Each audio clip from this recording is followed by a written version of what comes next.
Hello అందరికీ నమస్కారం. Welcome to our channel.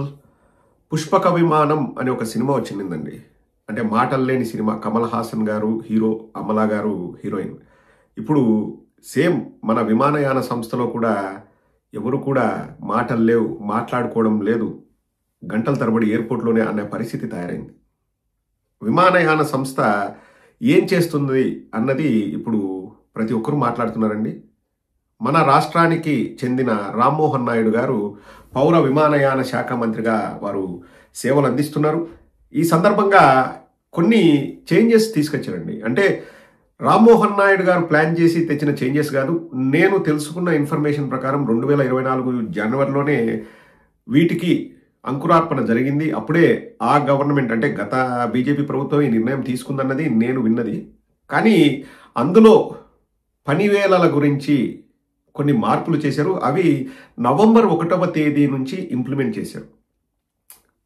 ఆ పనివేళలు కూడా నన్ను అడిగితే మంచిదే అండి. అంటే 12 గంటలు మాత్రమే ఇంతకుముందు ఒక పైలట్ కానీ సంబంధిత సిబ్బంది, విమానయాన శాఖలో పనిచేసే సిబ్బంది కానీ, అంటే ప్రైవేట్ కావచ్చు, గవర్నమెంట్కి సంబంధించిన ఎయిర్లైన్స్ కావచ్చు, ఎక్కడైనా కానీ 12 గంటలు పనిచేస్తుంటే అలా కాదు, వాళ్ళకు 48 గంటల విశ్రాంతి కావాలి, రాత్రి వేళల్లో 2 కంటే ఎక్కువ ల్యాండింగ్లు చేయకూడదు, అలా చెప్పేసి కొన్ని రూల్స్ ఇంప్లిమెంట్ చేశారు నవంబర్ 1 నుంచి. Which is very good because every one needs rest.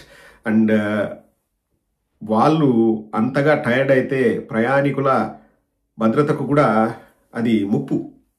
So నిర్ణయం మంచిదే, కానీ ఆ నిర్ణయాన్ని అమలు చేసిన విధానమే ఇప్పుడు చర్చనీయాంశం అవుతుంది. ప్రధానంగా IndiGo airlines 70% of the activities, అంటే ప్రయాణికుల్ని 70% మంది ప్రయాణికుల్ని గమ్యస్థానాలకు చేరవేరుస్తున్నది ఇండిగో ఎయిర్లైన్స్. ఇంకా మోనోపోలీ అని చెప్పొచ్చు. సో వాళ్లకు అది రుచించలేదంట. వాళ్ళు ఫ్లైట్స్ అన్నిటిని కూడా ఆపేశారు. అంటే ఇంకా సమ్మెలాగా అనుకోవచ్చండి.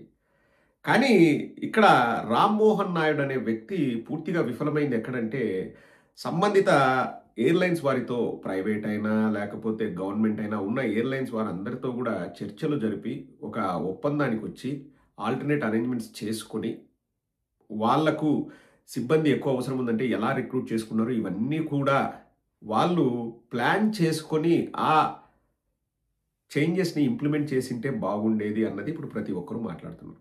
ఇక్కడ మనము ఓకే, వాళ్ళు తెలుగుదేశం వాళ్ళు కాబట్టి మనం విమర్శించాలి అన్నది మన ఉద్దేశం కాదండి. ప్రజలకు సౌకర్యవంతంగా ఏదైనా చేయాలన్నదే మన మాట. ప్రజలకు అసౌకర్యం కలిగితే అది డైరెక్ట్గా పాలకుల మీదనే ఎఫెక్ట్ పడుతుంది. ఎక్కడో ఒక చోటు చూశానండి, వాళ్ళ రిసెప్షన్కి వాళ్ళే అటెండ్ అవ్వలేక జూమ్లోనో లేకపోతే ఏదో వీడియోలోనో ఒక పెద్ద స్క్రీన్ పెడితే ఆ వీడియోలో ఆ స్క్రీన్లో పెళ్లి కూతురు పెళ్లి కొడుకు కూర్చుంటే అతిథులు వచ్చేసి వాళ్ళు ఫోటోలు తీసుకొని వెళ్తున్నారు. అది పెద్ద వైరల్ అయింది. అంటే ఎంతోమందికి ఇబ్బంది కలిగింది. కొన్ని గంటలు అలాగే ఎయిర్పోర్ట్లో ఉండిపోవాల్సిన పరిస్థితి. ఇది ఎందుకు ఉత్పన్నమైంది? ఏదైనా ఇటువంటి సంఘటనలు జరిగినప్పుడు ఖచ్చితంగా ఆ శాఖ ఫెయిల్ అయినట్లు. సో రామ్మోహన్ నాయుడు గారు ఎందుకు ఇలా చేశారు, ఏం చేస్తున్నారు అని చెప్పేసి అర్నబ్ గోస్వామి గారు దీపక్ రెడ్డి గారిని అడిగితే, దీపక్ రెడ్డి గారు నాకు తెలిసి వారు టీడీపీ జాతీయ అధికార ప్రతినిధి అనుకుంటాను. వారు తలాతోకా లేని మాట మాట్లాడారు. ఇప్పుడు ఆ వీడియో నెట్టింట వైరల్ అవుతుంది. ఒకసారి వినండి. నాకు చాలా హాస్యాస్పదంగా అనిపించిందండి. చాలా చీప్గా, జుగుప్సాకరంగా, ఇక్కడ కూడా క్రెడిట్ తీసుకోవడానికి పాకులాడతారా అని నాకు అనిపించింది. ఒకసారి ఆ వీడియో మీరు కూడా చూడండి. మీరేమనుకున్నారో కింద కామెంట్ సెక్షన్లో రాయండి. ఒకసారి దీపక్ రెడ్డి గారు ఏం చెప్తున్నారో వినండి. You have softened the rules of the airlines. You wanted the rules to protect the interests of the passengers. But today has the government, by diluting the pro-pilot regulations, not effectively agreed to compromise passenger safety? Deepak Reddy. Not effectively. Our minister, Lokesh Ji, is also monitoring the situation. An emergency war room has been set up and the... But your minister is not the Minister for Civil Aviation. One second. No, Nara Lokesh is not the Minister for Civil Aviation. In what capacity is he monitoring the situation? May I ask, how is a minister in the state government monitoring the nationwide situation on civil aviation? In what capacity? Arnav, just give me 1 minute. No, in what capacity is Nara Lokesh overseeing the India civil aviation sector, may I ask you? I'm coming to that. Number one, the Prime Minister's office is monitoring it. Number two, an emergency war room has been set up where the aviation minister is now sitting in it and monitoring it 24/7. From our party's side, Nara Lokesh ji is also monitoring the situation to get it normalized. But how is your party involved in this? It's not the question of a party here. It's not the question of politics here. It's the question of the plight of the people. And No. But I don't understand. Is the civil aviation ministry or TDP ministry? Absolutely, Arnab, I totally agree your statement and I echo it. అసలు నారా లోకేష్కు ఏం సంబంధం అండి? Who is Nara Lokesh? ఒక state education minister, foreseeing the situation, monitoring the situation, helping the people. In what capacity అన్నది అర్నబ్ గోస్వామి గారు చెప్తున్నారు. ఇక్కడ inability of the aviation department has caused this chaos. వాళ్ళు ఏవియేషన్ డిపార్ట్మెంట్ వాళ్ళు సంప్రదింపులు సరిగా జరపక ఇటువంటి పరిస్థితి ఏర్పడింది. ఏం చేయాలి అన్నది ఆలోచించుకోకుండా నారా లోకేష్ వార్ రూమ్ ఏర్పాటు చేశాడు. ఇంకా తుపాకులు తీసుకొని కాల్చుకోమనండి వార్ రూమ్లో. అసలు నారా లోకేష్ ఎవరు? నారా లోకేష్కు ఏం సంబంధం? అంటే ఆంధ్ర రాష్ట్రంలో సకల శాఖ మంత్రిగా ఉండి నువ్వు రెడ్ బుక్ రాజ్యాంగాన్ని అమలు చేస్తూ నువ్వు ఏదైనా చెయ్యొచ్చు అనుకుంటే, అది దేశం మొత్తం మీద రుద్దాలనుకుంటే ప్రజలేం పిచ్చోళ్ళు కాదు. అర్నబ్ గోస్వామికి ఇంకా ఏవేవో మాట్లాడాడు, చాలా మాట్లాడాడు. నేను ఈ క్లిప్ ఒకటి చూపిస్తున్నాను. అది పద్ధతి కానే కాదు. తెలుగుదేశం వాళ్ళు కూడా నేను చెప్పేది ఏంటంటే, పెట్టచ్చు, జాకీలు పెట్టచ్చు, లేపుకోవచ్చు, కానీ దానికంటే ఒక పద్ధతి ఉంటుంది. ఒక సందర్భం, సమయం ఉన్నప్పుడు ఆడ అవకాశం ఉంది, స్పేస్ ఉందంటే పెట్టండి. స్పేస్ క్రియేట్ చేసి జాకీ పెట్టొద్దు. అవమానం పాలవుతారు, అభాసు పాలవుతారు. తెలుగుదేశం వాళ్ళకు నా సజెషన్ ఏంటంటే, దీపక్ రెడ్డి గారు ఏ ఉద్దేశాలతో మాట్లాడుతున్నారో, వారు ఏదైనా ఆశిస్తున్నారో నారా లోకేష్ గారి దగ్గర నాకు తెలియదు, కానీ దీపక్ రెడ్డి గారిని చేంజ్ చేసి ఇంకెవరినైనా, అంటే వాస్తవాలు మాట్లాడగలిగే వాళ్ళని అధికార ప్రతినిధిగా, జాతీయ అధికార ప్రతినిధిగా పెట్టుకుంటే బాగుంటుందన్నది నా సలహా. దీపక్ రెడ్డి గారు, ఇట్స్ అటర్ నాన్ సెన్స్ అండి. No need to discuss about Nara Lokesh in that situation. Who is Nara Lokesh? What way he is connected to the aviation team? 0% chance for him to talk about the issue.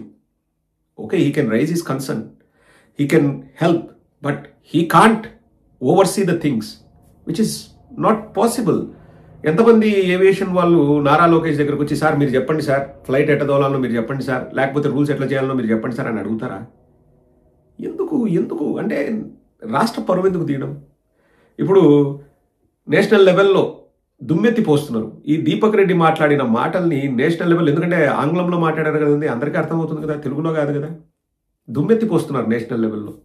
Deepak Reddy గారు ఇంకొకసారి మాట్లాడేటప్పుడు మేము, మా జాకీలు, మా నాయకుడు, మా vision, ఇవన్నీ వద్దు. ప్రతిదానికి విజన్ ఏంది? ఇంతకుముందు గుజరాత్లో ఫ్లైట్ దుర్ఘటన జరిగి ఒక్కరు తప్ప అందరూ చనిపోయినప్పుడు అప్పుడు వెళ్ళాడు రామ్మోహన్ నాయుడు, వెళ్ళాడు అక్కడికి. వెళ్తే ఒక ఎలివేషన్ సాంగ్ వెనకల ఒక రీల్స్ చేశారు. అక్కడ ప్రజలందరూ దుమ్మెత్తి పోస్తే ఆ రీల్స్ని డిలీట్ చేసుకున్నారు. పూర్తిగా ఇది ఏవియేషన్ టీం వాళ్ళ కన్సర్న్ మినిస్ట్రీ వాళ్ళ వైఫల్యం అండి. ఇది ఆలోచన మంచిది కావచ్చు, ఆలోచన మనం ఎక్కడా బ్లేమ్ చేయట్లేదు. ప్యాసింజర్ సేఫ్టీ, వర్క్లోడ్, వాళ్లకు పైలట్స్ కానీ అక్కడ వాళ్ళ క్రూకి కానీ కావాల్సినంత విశ్రాంతి, it's not at all a bad idea.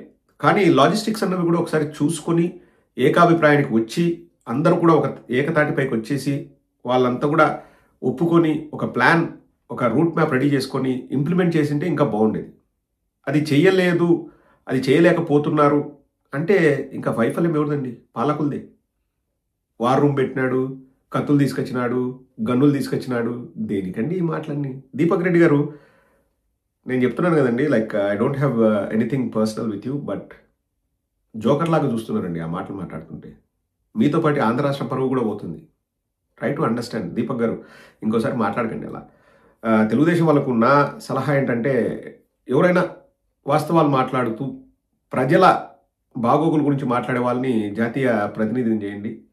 అక్కడ కూడా స్పేస్ లేకపోయినా వీళ్ళకు, తెలుగుదేశం వాళ్ళకు భజన చేయడం అన్నది అలవాటు అయిపోయిందండి. మేబీ భజన చేసే వాళ్ళకే పదవులు ఇస్తారేమో మనకు తెలీదు, బట్ ఆ కల్చర్ మంచిది కాదు. నారా లోకేష్కి ఏం సంబంధం అండి? ఏవియేషన్ డిపార్ట్మెంట్కి నారా లోకేష్కి అసలు ఏవియేషన్ డిపార్ట్మెంట్ అనేది మన స్టేట్ పరిధిలోనే ఉండదు. రాష్ట్రాల్లో పౌర విమానయాన శాఖ మంత్రులు ఉండరు, కేంద్రంలోనే ఉండరు. రైల్వే కానీ ఏవియేషన్ కానీ అవన్నీ కేంద్రంలో మాత్రమే మంత్రులు ఉండరు, రాష్ట్రాల్లో ఉండరు. నారా లోకేష్కి ఏం సంబంధం? వార్ రూమ్ రెడీ చేసినంట. ఇంకా దీపక్ రెడ్డి గారు, పట్టాభి, నారా లోకేష్ వీళ్ళంతా పోయి వార్ రూమ్లో వార్ చేసుకుంటారు.